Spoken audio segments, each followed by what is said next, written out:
I don't think there is any place for that chant on the streets of the UK. That is a highly incendiary chant, which is extremely intimidating to British Jews. It envisages explicitly the erasure of Israel from the map. I hope that, setting aside the legality, that's a matter for the police, that there is a consensus, a bipartisan consensus in Britain, that chants of that nature should not happen on our streets, just as there should be no place for somebody shouting jihad on the streets of Britain. That is a frankly reprehensible, disgusting chant, and it should be stopped. So it's for the police to take action against these individuals, but there must also be complete clarity from all politicians, a consensus across the political spectrum that this sort of behaviour is wrong and must not happen. Now is the Home Office Minister, Robert Jenrick. Thank you very much indeed for joining us on Sunday morning.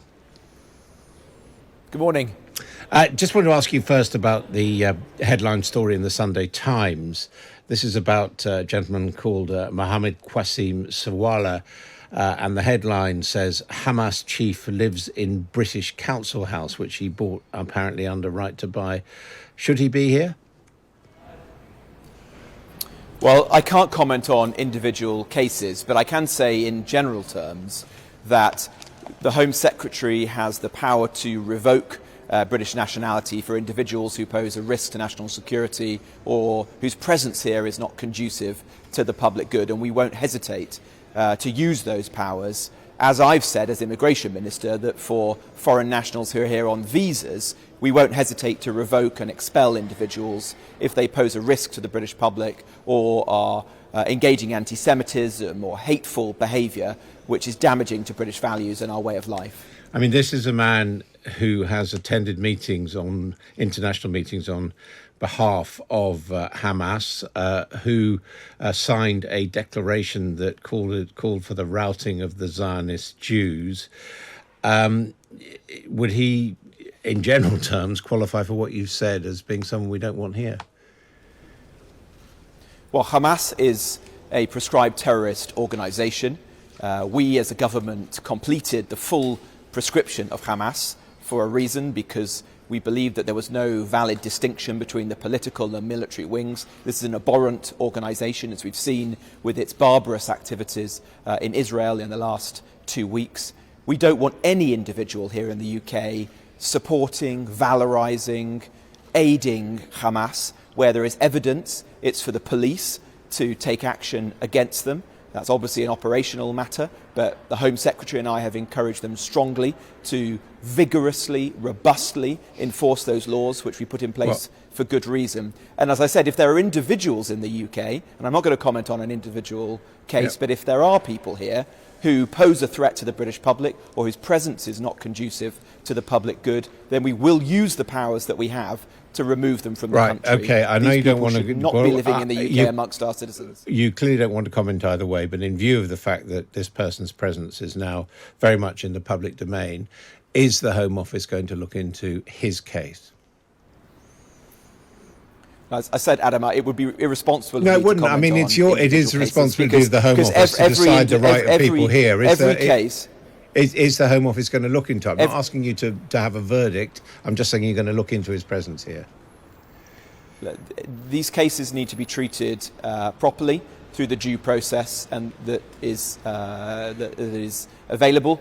But I've been very clear that we will not hesitate to use the powers that are available to us to kick out those people who are harmful to British values, and anyone who is supporting or valorising Hamas is committing a serious offence, and I would expect the police and the CPS to take action against those individuals. In view of that, are you surprised that the Metropolitan Police doesn't seem to be taking any action from the demonstrations which have taken place for 2 weekends now, with chants such as "From the River to the Sea"?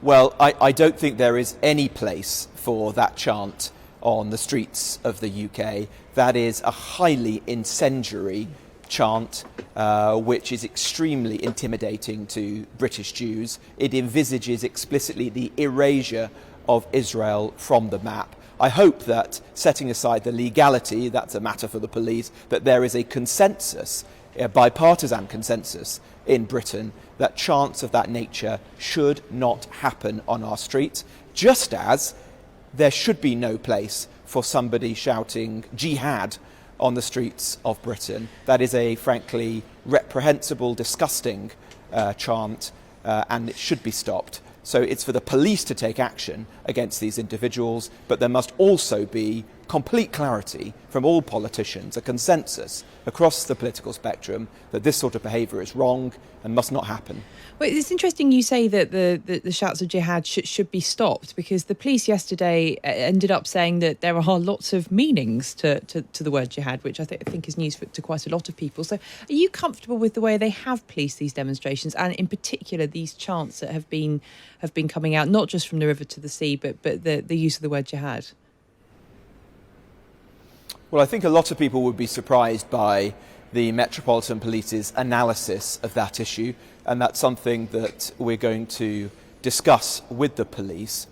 On the broader question about policing, it's right that in this country there is a high bar for freedom of expression and the right to protest. That's something we should be proud of, but the police should be vigorously and robustly enforcing our laws. And we also have to think about the values of our country beyond the legality. And I want to see more decency and respect amongst those people who are protesting on any side of this conflict or indeed any others, because some of the scenes we've seen in the last 2 weeks do raise serious questions about values and about integration, which we would be foolish to ignore. We are generally a successful multiracial democracy, but we mustn't bury our heads in the sand when we see standards of behaviour that fall well below that. Now, how much of a concern is infiltration of what start out to be, or may largely be, just rallies to show support for the Palestinian people, infiltration by extremists who are trying to radicalise some of those at the demos, who are trying to push the demos towards some of the behaviours that we've just discussed? How big a concern is that? Well, of course, there were many people who wanted to protest legitimately. And as I say, it's right in this country that we have a high bar enabling people to express their opinions freely. But where it falls below that, with some of the chants that I've just described, with some of the banners that we saw yesterday, the police should be taking action against those individuals. There have been arrests. There was a very large police presence in London and other protests yesterday. That's absolutely right. Ultimately, it's an operational decision for the police how they conduct their inquiries. But from myself, the Home Secretary and the Prime Minister, we could not have been clearer that we want the UK to be a country in which British Jews feel entirely safe. And I know that many feel anxious and intimidated by some of the scenes that they've seen. That's wrong, that's not right, and we've got to ensure that they're protected. On behalf of the British government, though, what is your message now to Israel as it contemplates its offensive? I mean, there are those who say one of the reasons why there's been so many demonstrations in this country is that the British government appears to be saying, you know, holding Israel's coat as it prepares to go in and punish both Hamas and inevitably the Palestinian people. And, you know, for example, very straightforward question, should Israel continue the state of siege, cutting off water and electricity to those areas of Gaza where it's told people to go? Well, we strongly support Israel's right to defend itself. The atrocities that we saw 2 weeks ago were amongst the most barbarous and heinous crimes that we've seen for generations. They were the greatest crime against the Jewish people since the Holocaust. It is absolutely right that Israel secures its borders, seeks to secure the release of the hostages, including the British citizens who are being held hostage, and seeks to eradicate and degrade Hamas. There can be no peace in Gaza whilst Hamas remains in charge, and so it's absolutely right that they do that. We do want Israel, and we're confident that they will, to discharge that campaign as sensitively as is possible in the very challenging circumstances, they will be looking to surgically eradicate Hamas with minimal impact on civilian lives. But the tragedy of the situation is that it is Hamas which have enmeshed itself amongst civilian infrastructure. They are holding the innocent Palestinian population captive, risking their lives, and that is why we have to help and support Israel and the innocent Palestinian population to free the region from Hamas. Now, this is also personal for you, isn't it? Your wife is Jewish, Israeli-born, daughter of Holocaust survivors. So how are you and your family feeling at the moment? Many British Jews feel anxious and concerned and intimidated by the scenes, and I have great empathy and feeling for that. That's exactly why the Prime Minister has been so clear to the British Jewish community that we will support them. We will do everything we can to protect them by funding synagogues and faith schools so that the Jewish way of life in the UK can continue safely. And that's why we are doing everything we can to support the State of Israel in this very difficult situation.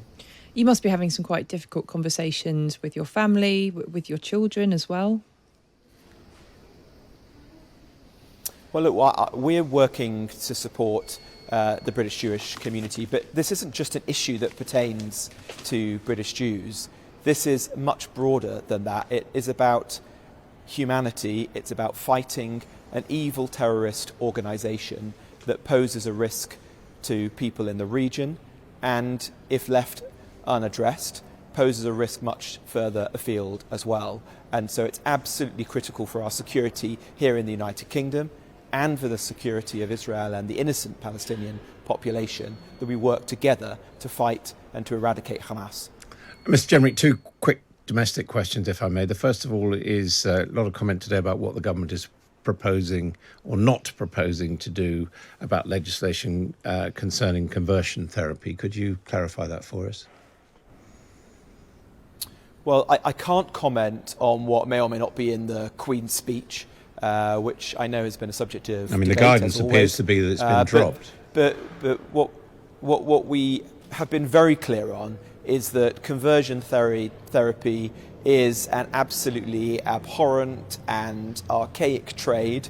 We want it to come to an end. There's no place for that in a modern society. Of course there isn't. It is a complex legislative question, and it's one that we're working through to ensure that we come up with the right solution that protects the individuals, the vulnerable people who might be victims of this pernicious trade, but also does so in a sensible way to protect families and the rights of parents and others as well. So we're doing everything we can to come to the sensible, pragmatic solution and the best possible answer to this. But there is a question, determination to stamp out this trade. Okay, but there is a question, though, not about the extreme conversion therapy you're talking about, but about whether or not people who wish to self-identify should be counselled that that may not be the right idea for them.